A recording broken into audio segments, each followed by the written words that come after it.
Good evening, everyone, and Merry Christmas to you all. I know that we're about a week and a half away from Christmas, so I'm just saying it ahead of time. Merry Christmas to everyone, including that big hater out there, the Umbrella Robster 97. I'm still gonna wish him a Merry Christmas, even though he's a jerk.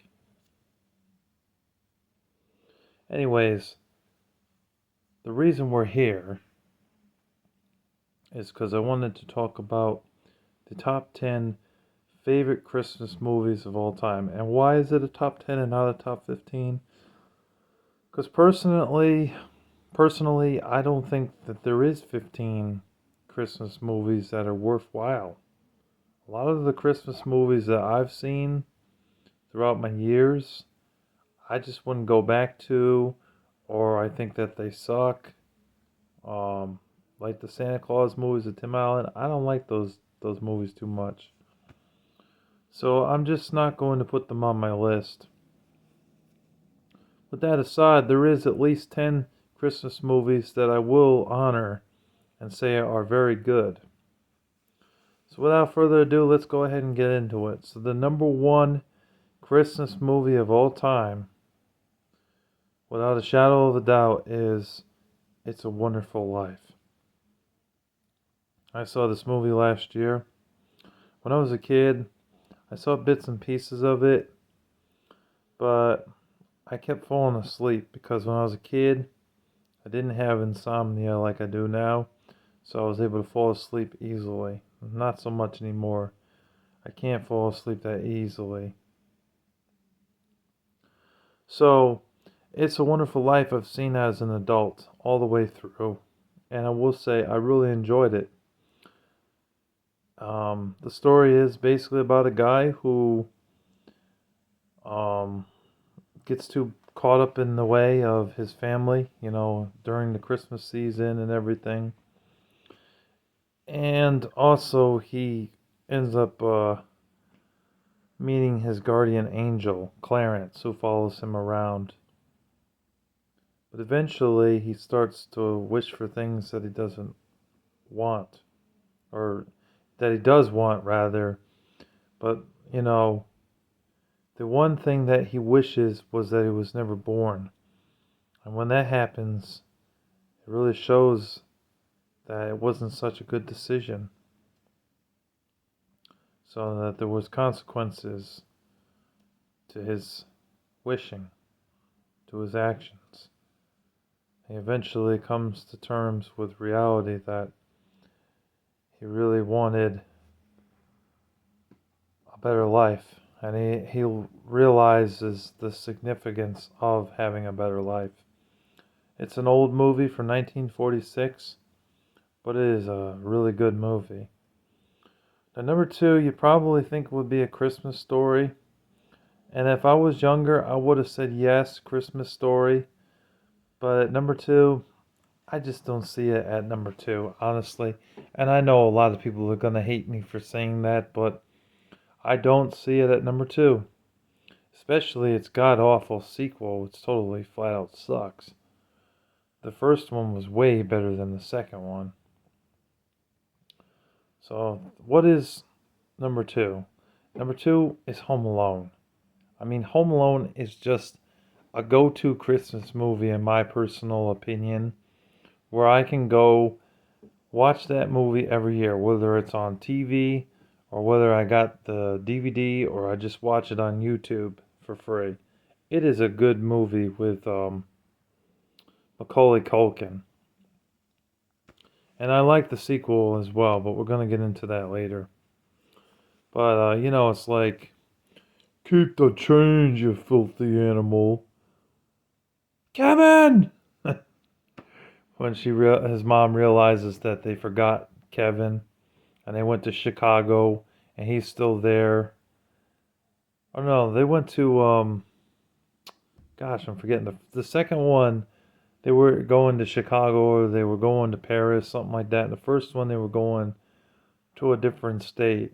I think they lived in Chicago, Sorry, I'm getting the two movies mixed up. I've seen them many times, but I just get it mixed up. I'll be sure to leave that in the comment section below.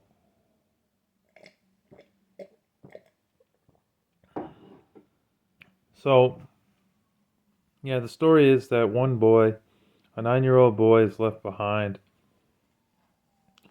in his home, and the rest of the family goes out and goes on a week vacation. But they forgot one thing: Kevin. So, when they realized it, the mom ends up going back to get Kevin, but goes through these loopholes to try and get there. It's not so easy traveling on Christmas Eve because pretty much everything is shutting down for Christmas Day. There ain't shit open on Christmas Day, except the hospitals and your local gas station. That's pretty much it. Not even McDonald's is open. So that's why. But it was a good movie. And the bad guys in the film, played by Daniel Stern and Joe Pesci, really do a good job. As a kid, I never knew their real names. I just remembered them as Harry and Marv. you know. And they did pretty good as the bad guys in this film. Bit idiotic and a bit slapstick for a comedy film, Christmas comedy, but it was really good. And I do recommend it. I'm going to give you, to the count of 3, to get your ugly, yellow, no good keister off my property before I pop your guts full of lead. Yeah. Harry! Harry, what the hell did you take your shoes off? Or no. He goes, oh Harry, why the hell did you take your shoes off? Oh Marv, why the hell you dressed like a chicken or something like that? It was said by the bad guys. It's a good film. Moving on. Number 3 is A Christmas Story. Okay, number 3, I had to put A Christmas Story at least number 3, because it is a good movie with Ralphie and everything, but I just don't see that as number 1 or number 2, personally, because, you know, it's a bit dumbed down. It's a little bit dim-witted. It's a good Christmas movie. It's just not, I just don't think that it deserves to be any higher than 3. It can't be any higher than 3. And a lot of people will be mad about that, but tough shit, you know what I mean? There's nothing I can do. This is just how I feel. This is my opinion. This is my channel. Respect my opinions, please. So, the movie is about a kid who wishes to have a BB gun for Christmas. But a lot of people that he comes across, they don't want to give it to him. They say, oh, you'll shoot your eye out, kid. You'll shoot your eye out, kid. His dad seems to be okay for it, but his mom's not okay for it. There is a bit of humor in the movie. Some of the humor is funnier than others.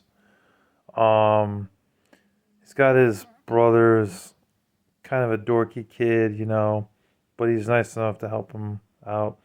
You got these 2 bullies that are in the movie, which they put Ralphie and his friends through so much shit in this movie, to that one scene where Ralphie just loses his shit and beats the hell out of that bully. Like, starts cussing at him. Of course, the movie's PG, so they're not going to say fuck in the movie. They're just not going to say that. They're not going to use a lot of foul language. The language would be very tame. There is some language in the movie, but there's no F words, and there's no it's like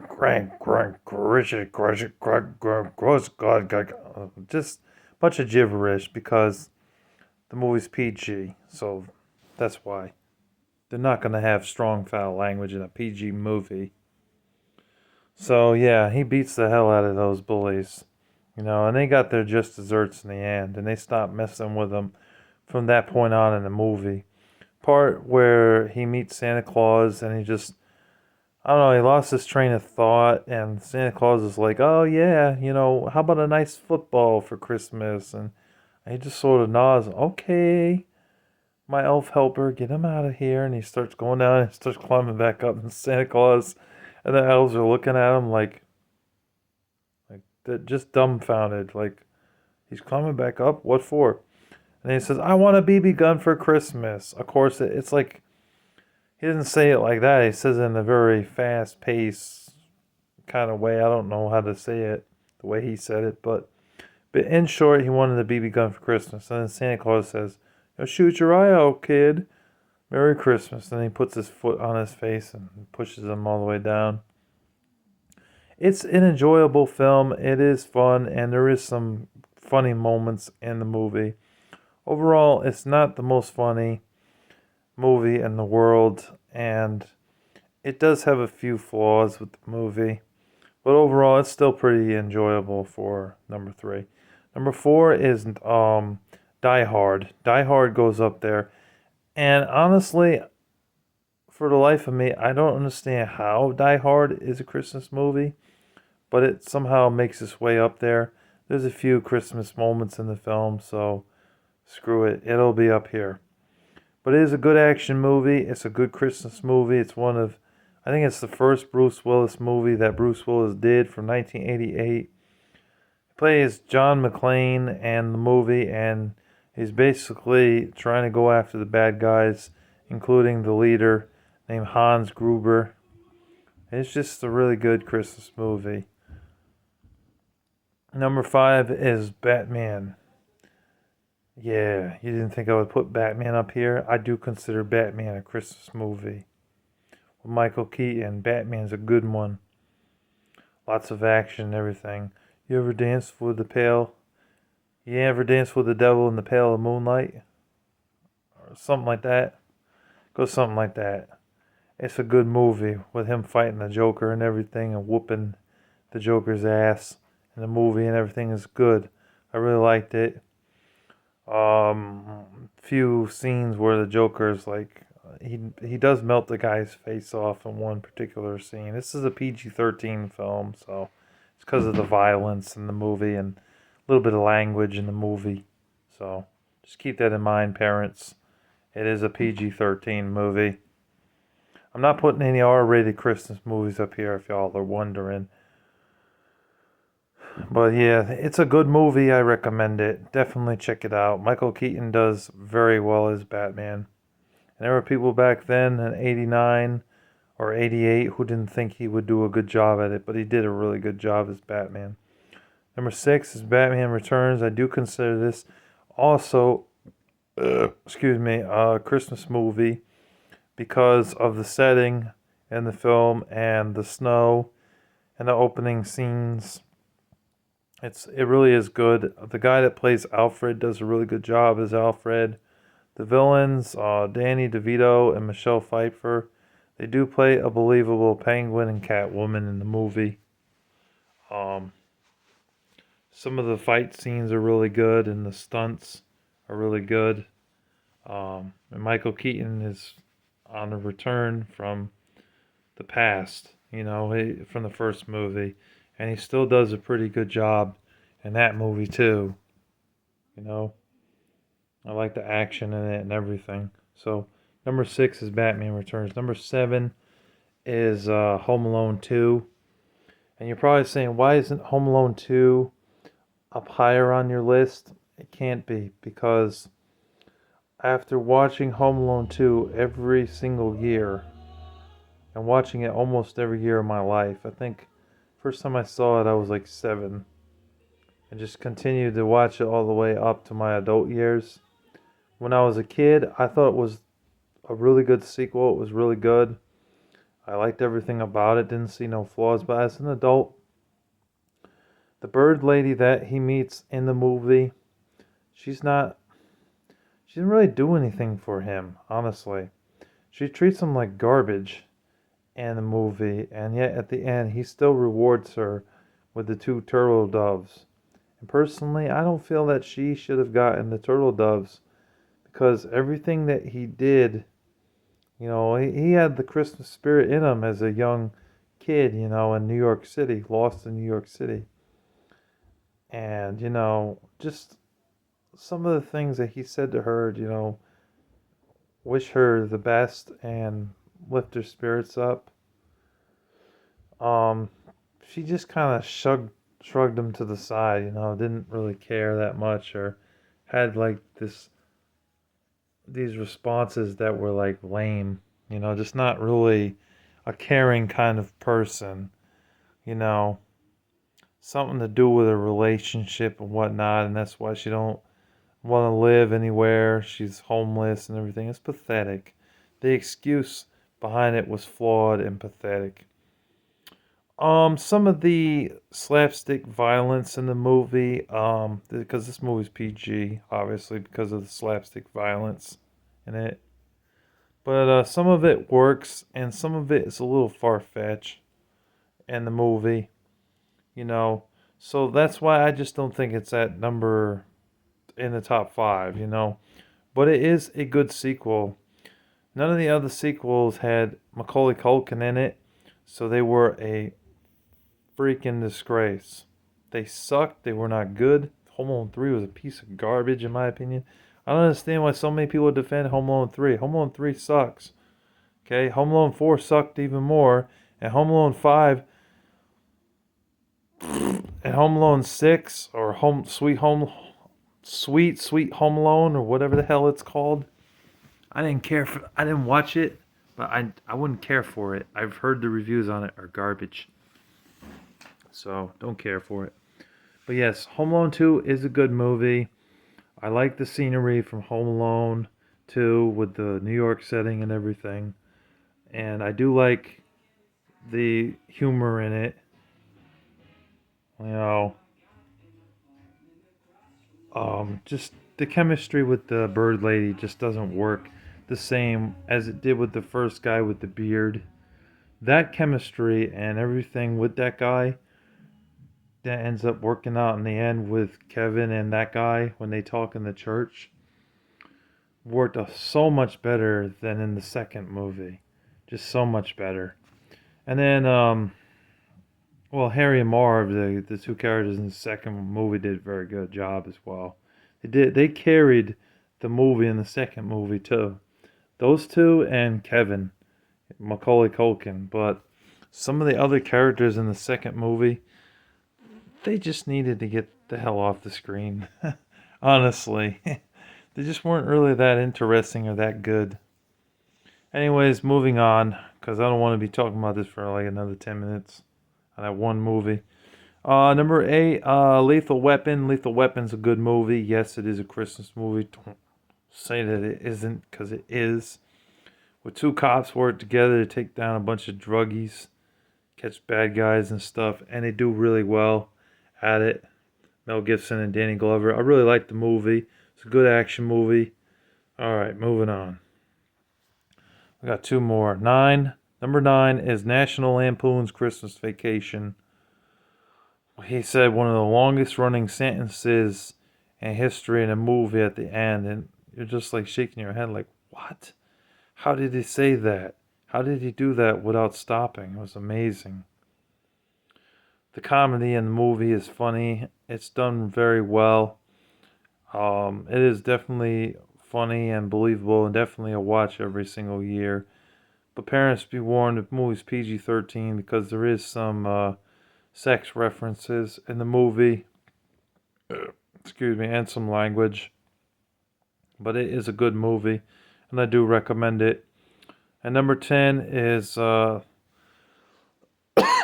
Grinch, How the Grinch Stole Christmas, the Jim Carrey version. I do like this movie. I thought it was very good. Even for 2000 or 2001 when it first came out, it was really good. I liked it. I like the snowy setting. I like how the Grinch.